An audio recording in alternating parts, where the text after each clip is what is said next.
Yeah, I just got asked by a Thai police officer, where am I from? This happens a lot. And before y'all be like, oh, it may be because you're dressed, I am fully covered. People don't talk about this, but black prostitution happens a lot overseas, especially in Southeast Asia. This is things that people should talk more about, especially if you're an American traveler and you're a black traveler, or even if you're from African countries and you're just a traveler and you don't sell your body. This is something that should be talked about, just so you can have that heads up, because normally if a police come up or anybody comes to you and they're like, where are you from? You'll kind of be irritated, because it's like, what do you mean, where am I from? Why are you asking? But because I know why they're asking, and it don't make it right, but it just helps you have a better approach towards the situation and when it does happen. Because as soon as I say where I'm from, maybe, now they want to joke and laugh and, all right, have a good day, miss, and all of that. But yeah, that's something that I feel like needs to be talked about a lot. I don't know why y'all don't talk about it. This reminds me of the conversation of, well, if you dress like X, people are going to assume you're X. And you could say, well, I could be able to dress how I want.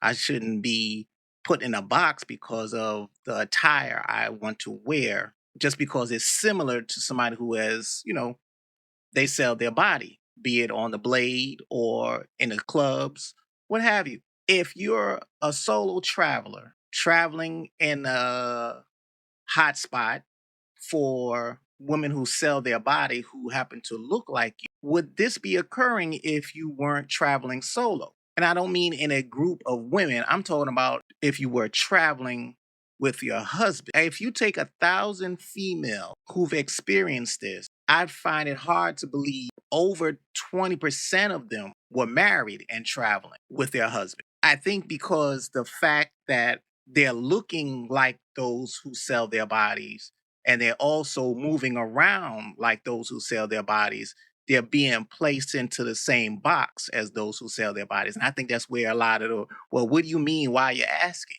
It doesn't matter where you are. When you carry yourself, be it attire or how you move, people are going to assume and approach you like that. I think that's what she's trying to get a step around is, well, just because I look like them, why are you assuming I am? More so than, oh, well, be careful and get ready because X, Y, and Z. You're going to get frustrated because they're treating you as those who you might look down upon, but you're moving around in those countries like those who do what you say or want to believe you would never be assumed to do.